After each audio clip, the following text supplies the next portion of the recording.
Hey, this is John Wells. I'm here with my son Taylor. This is Investors Success Story number 4. So anyways, I wanted to tell you a little bit about this place. This started in 2001 with a property that was purchased for around $200,000. It was a renovation on Brentwood. And Brentwood went up in value all the way to $400,000, so it went up $200,000. In about 15 years, I think we bought it in 01, and then we ended up selling that property in 2018 for over $400,000, and so it went up over $220,000 in about 15 years. And so with those profits, we bought 2 homes that are now both run as group homes, one in Aurora and one here in Wheat Ridge. And with those properties, we went from a cash flow poor, cash flow break even, to now really great positive cash flow. We're really excited about the returns. And we have Mike and Kaylee with Monarch Sober Living running this home professionally and great with their tenants and great with me and great with the maintenance. We don't hear calls all the time about things breaking down. They just take care of business. So the idea is to take a house that has tons of equity, leverage that into buying more real estate. And so you can learn about this process with Jim Flint and A Better Way Realty and the educational courses that we teach up and down the Front Range at ACC College and other rec centers around town. Love to have you come and visit us to learn more about investment real estate. This is something that we have done for 20 plus years in my case, and Jim Flint has been doing this for 40 years. He's my mentor and has been able to teach me how to leverage my real estate and leverage my financing to be able to buy big homes like this. So let's go check it out.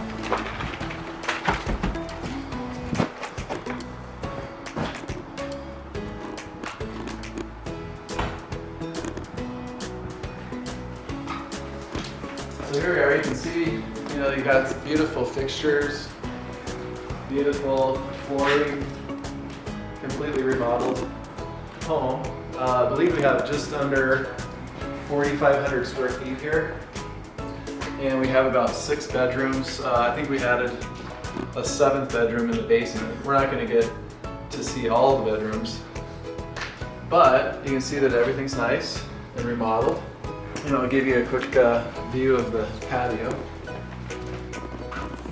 When you have a group home environment, it's really about having nice congregational living with little amenities like a covered patio, outside furniture, and Mike and Kaylee make things feel really cozy and comfortable. So this has been a fun project. So I'll keep walking you through, show you a couple of the rooms. Looks like they have 2 people staying in the master, and they have full beds, so they're nice and spacious. And this master's been all updated and really pretty, and it's just a good space. So then, in Wheat Ridge, the process has been pretty user friendly. So in Wheat Ridge, the operator just basically goes to the city, talks to the city about what they're intending to do, and then when they have time, which takes about a week or 2, they'll come out for a quick walkthrough, and the city official will say, well, based on the number of rooms, you can have this many people inside of the property. And so they're pretty much in agreement with the use of the property. Residential use, again, because of fair housing protects people that are going through sobriety and wanting to stay sober, and so this is why this use doesn't have to require any zoning changes with the city. So the city comes in and they basically give you a sign-off, one document to say it's okay to do what you want to do. And that's what Kaylee did ahead of time. Anyways, pretty house, beautiful update. We'll walk you through the rest. When you're in a group home, you have to utilize every inch of space.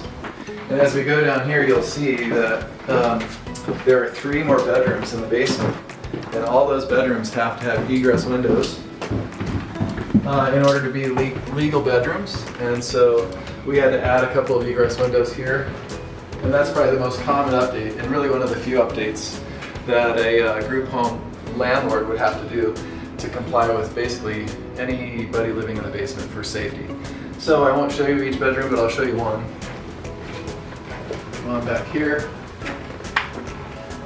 So here's one room. This is the one I think we added the egress window for. So you can see that's just a safety feature that you have to have for all the rooms. And there are two other rooms that we're not going to see. But you can see sort of how things are set up. Okay, so here on 31st, the group home has roughly 6 bedrooms, and some of those rooms are double occupancy. And so we're up to 12 to 14 people. I don't know exactly how many they have in here now, but that will go up and down from one month to the next. And when you have that many people living in one space, they need to be really organized, and they have a big whiteboard with chores on it, so everybody knows what they're doing here. It's a large home, and so we want to have large spaces for these folks to stay and enjoy and not run into each other and continue to butt into each other as they go throughout their lives. And so roughly 12 to 14 people are allowed by Wheat Ridge inside of this location. So one of the things that really works out well in a group home environment is the cash flows. Sold one property and ended up buying 2 group homes with a property that ended up with a lot of equity. Over about an 18-year period, that property grew to the point where it was time to sell. And so ended up buying 2 homes. One was small home that we bought in Aurora, and then we bought this one as well. And before I actually sold that property, that one was basically breaking even. It was an older property, had a lot of management issues and maintenance issues, and still had a lot of equity. So I sold it to the tenant and took that equity and bought this house and one other one. And the point is that I was basically going from a break-even rental, to a single-family unit, a single-family renter to these group homes. And so with the 2 group homes now, we're cash flowing well over $2,000 a month, and it's just a really great investment all around. So went from not much cash flow to a lot of cash flow, and 2 homes instead of 1. So we were leveraging up, and when you're doing everything you can to get the best rate of return on your funds, you want to leverage up, and so that's what we did in this case. And so that's what we'll recommend for you. If you want to give me a call, I'd love to talk to you more about this process of 1031 exchange, starting small, going big. Here we are, we're in a big house. That's a great investment for me, and I can tell you all about it. My name is John Wells with A Better Way Realty, 720-271-2778, or check out our website, abetterwayrealty.com. We'd love to see you in one of our classes that we teach up and down the Front Range. Jim Flint is the owner, and he does a great job teaching and educating investors in this type of investment. Thanks for listening, and have a great day.